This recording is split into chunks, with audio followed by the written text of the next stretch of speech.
خوتي خواتاتي اهلا وسهلا مرحبا بكم يا جماعة الخير صباح الخير عليكم الفلاون والسلام عليكم. J'espère que vous vous portez bien, j'espère que vous faites très attention à votre santé. Il fait froid là où je suis, franchement un froid glacial depuis 2-3 jours en France, -1, -2, -3, dans certaines régions -5, -6. Il pleut beaucoup à Alger, dans plusieurs régions du pays. Une vague de froid aussi commence à toucher dans plusieurs régions dans le nord de l'Algérie. Ça fait du bien, ça nous change de la sécheresse et des grosses chaleurs que notre pays a connues durant pratiquement toute l'année 2023. اللي حبيت نحكي لكم على un paradoxe tout simplement qui me choque انا sincèrement. من البارح وانا نخمم comment je pourrais faire cette émission. البارح en France, il y a eu la nomination d'un nouveau premier ministre. Il s'agit de Gabriel Attal, âgé de 34 ans, mes amis. 34 ans, le plus jeune premier ministre de l'histoire de la République française. J'ai eu deux images quand j'ai vu la cérémonie de passation de consigne, de nomination de Gabriel Attal à Matignon, qui est le siège du Premier ministre en France, lorsque Elisabeth Borne est partie et lorsque Gabriel Attal est venu. J'ai pas pu m'empêcher de faire une comparaison, une image.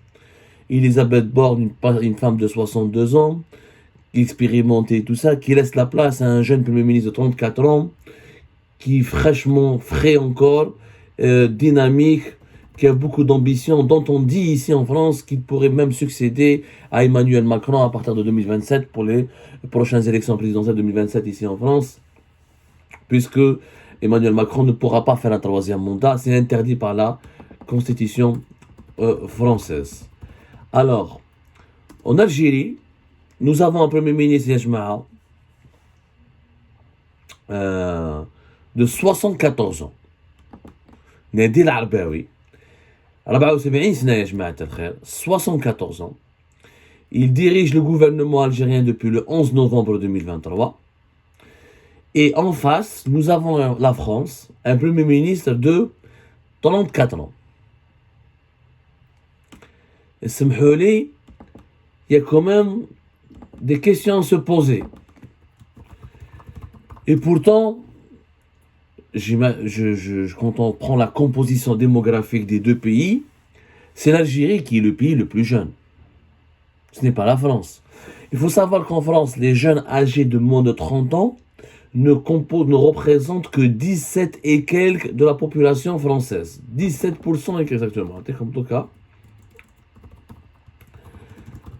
Comme donc, le chiffre, c'est 17,3 à peu près. 17,3, même pas 18%. C'est-à-dire que la France n'est pas un pays jeune, 17,3%. La France compte 11,7 millions de personnes âgées entre 15 et 29 ans. En Algérie, les jeunes âgés de 15 à 25 ans représentent 30% de la population. C'est-à-dire que la part des jeunes en Algérie, proportionnellement selon le nombre de la population algérienne, est 2 fois plus élevé que le nombre des jeunes en France. Ça, c'est on s'arrête à la tranche de 15-25 ans. Les Algériennes et Algériens âgés de moins de 30 ans représentent plus de 54% de la population algérienne. 50, plus de la moitié de la population algérienne est âgée de moins de 30 ans. Et pourtant, nous avons un Premier ministre de 74 ans. Un président qui va faire 77 ans ou 78 ans. Le président du Sénat du Conseil de la Nation, deuxième personnage de l'État, 93 ans, Salah Goudjil. Comme Shengriha Kif, 77 ans, Tebboune il va faire 78 ans, puis 2024. La France, pays plus vieux, nettement plus vieux, à la démographie beaucoup plus vieille. Le nombre des personnes âgées en France est beaucoup plus important qu'en Algérie. En Algérie, nous avons 4 millions et quelques. En France, les chiffres les plus récents parlent de 15 millions et quelques en France, plus 18 millions de personnes âgées de plus de 60 ans en France. Ça représente pratiquement une trentaine de pourcents de la population française. شوفوا la différence, je ne sais pas comment vous expliquer.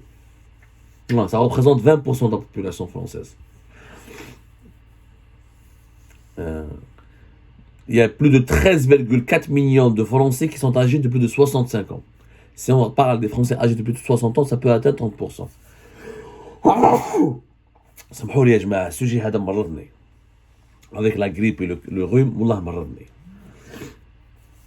Comment un vieux pays comme la France a pu faire confiance à un premier ministre aussi jeune alors qu'un jeune pays comme l'Algérie fait tout pour empêcher d'avoir des dirigeants qui sont jeunes. Et ce paradoxe, il est extraordinaire. Il faut absolument qu'on réfléchisse. Pendant plusieurs reprises. Depuis 2-3 ans, on a fait plusieurs émissions sur la démographie algérienne, avec des infographies, des documents. Qu'on a compilés en Algérie, la majeure partie de la population algérienne n'est pas représentée au sein du pouvoir. C'est pour ça que c'est un pays qui ne va jamais se développer. Soit 54% de la population algérienne est âgée de moins de 30 ans. Quand on est moins de 35 ans, jusqu'à 75% de la population. Entre 70 et 75% de la population algérienne est âgée de moins de 35 ans. Or, la majorité de tous les dirigeants algériens sont âgés de plus de 60 ans ou là 75 ans. L'âge moyen des dirigeants algériens, c'est entre 75 ans, même jusqu'à 80 ans. On a des généraux qui sont âgés de plus de 90 ans. Comment voulez-vous que notre pays puisse se développer quand on est dirigé par des dirigeants qui représentent toujours une minorité de la population? C'est une vérité. Mais la sagesse, l'expérience, l'âge, oui, je suis d'accord. Mais quand le pouvoir est composé que de vieux, quand le président il est âgé ou le premier ministre il est jeune, le chef d'état-major de l'armée il est âgé ou le président du parlement ou du Sénat il est jeune, je peux comprendre. Lequel nous avons plusieurs ministres plus jeunes, âgés de moins de 40 ans ou de 45 ans, je peux te dire. Mais avoir que des dirigeants de 65 ans, de 70 ans, de 80 ans, c'est quand même anormal. Alors qu'un pays vieux comme l'Algérie, un pays vieux comme la France, donne confiance à un premier ministre de 34 ans. Pourquoi? Parce qu'en France, ils ont compris que l'avenir appartient à la jeunesse, que la situation du pays exige que le gouvernement soit dirigé par quelqu'un qui est prêt à travailler 15 heures, 14 heures par jour. Donc il faut quelqu'un de très bonne santé, de jeune. Quelqu'un de jeune, c'est quelqu'un qui peut oser. Donc c'est quelqu'un qui peut entreprendre des réformes, qui peut casser des tabous. Quelqu'un de jeune, c'est quelqu'un d'ambitieux. Donc il a envie de marquer l'histoire de son pays. Il a envie d'entrer dans l'histoire. Il a envie d'aller plus loin. Donc il peut porter une dynamique ou la porter sur ses épaules le poids de la responsabilité du développement de son pays parce qu'il aura envie de laisser cette trace.